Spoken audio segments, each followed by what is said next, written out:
Chakiti wana tanafolte Fanko galata gamachudangute Kuno simparfata manaketulite Ansifan sagada jilva kosibite Ego chakiti wana tanafolte Fanko galata gamachudangute Kuno simparfata manaketulite Ansifan sagada jilva kosibite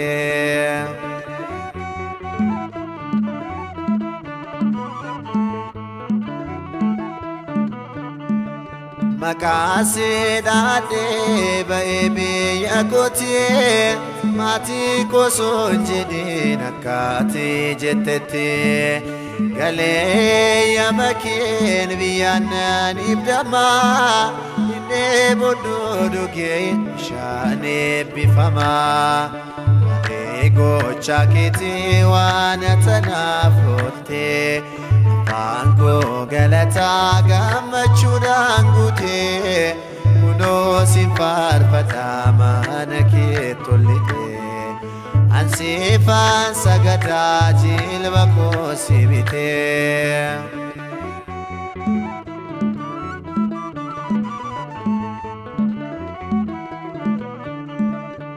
Dukabota ke ariya choftae Gara Damaskutis batisa fubbae Saul jechuna fe Paulos taera Wangela ke lapsuf nade kaira Ego chakiti wanatana ulte Fanko galata ilile dangute Kuno simparfata manaketulite Ansifan sagada jilva kosibite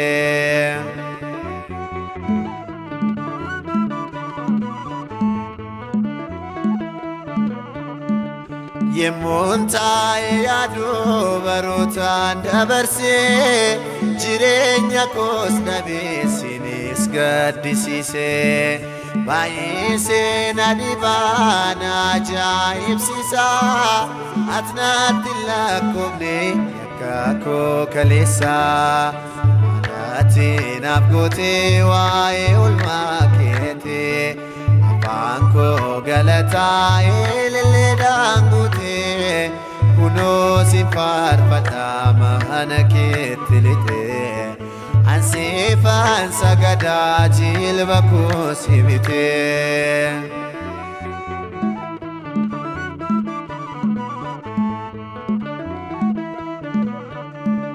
Yemudin yae nanukoti marse Albena rakae nakalu frorise Nabafte tagoftar kasani jala Wanunduma dise sin tajajila Waego chakiti wanatana ponte Fanko galata ilile dangute Kuno simparfata manaketulite Ansifan sagada jilva kosibite Waego chakiti wanatana ulte Afanko galata ilile dangute Kuno simparfata manaketulite Ansifan sagada jilva kosibite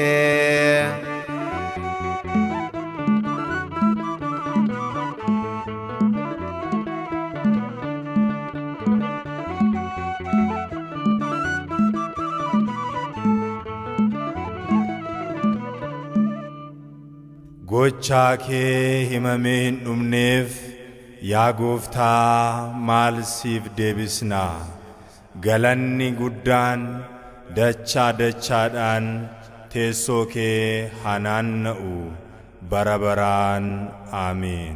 Isaanii uffata adaadii kana uffatanii garamii dhufan isaan gidiraa isa guddaa jalaa kan miliqanii wayyaa isaanis miiccanii dhiiga oolichaatiin qulqullaa'aniiru. Mul'ata Yohannis boqonnaa 7 lakkoofsa 13.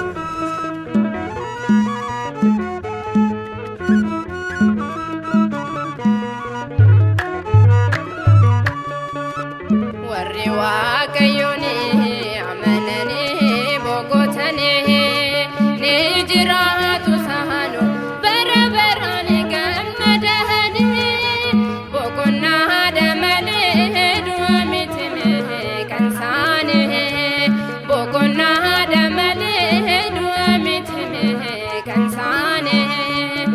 Saatii dhufaanii isaanii warri kunii fannaa adiisii warreen uffatanii lakkaa'uu hin dandeenye eenyumlee ilaalee waa'ee jarreen kanaa baatee siin gallee.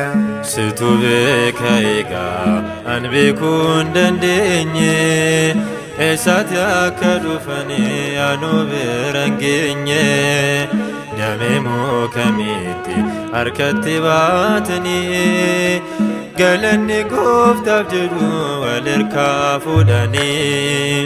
Warri Waaqayyoon amananii boqotanii ni jiraatu saanu bara baraan gammadanii boqonnaadha malee du'a miti kan isaanii boqonnaadha malee du'a miti kan isaanii. Darbanii dhufanii rakkoo baay'ee keessa saatiin mo'anii beeknaaf qorumsa naboof argachuutti Gooftaa cintaanii feenaa guddaadhaan naaf dhaabatanii. Naaf wayyaa Gooftaa koo si wajjin jiraachuu gammachuu saburii filadhee rakkachuu biyya raatu jira kan qabu boqonnaa qomoo qulqullootatu jiraata iddoo sanaa.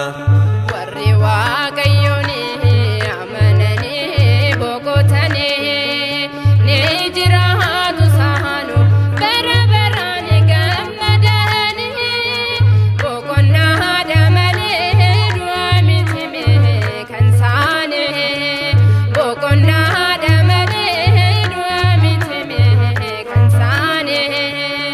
Beela'anii gaalamunnee botaanii miidhaman tasaa gubuu aduunii eegaa Gooftaatu harka isaa diriirsee burqaa jireenyaatti isaaniin bobbaasee. Warri Waaqayyoon amananii boqotanii ni jiraatu saanu bara baraan gammadanii boqonnaadha malee du'a miti kan isaanii boqonnaadha malee du'a miti kan isaanii.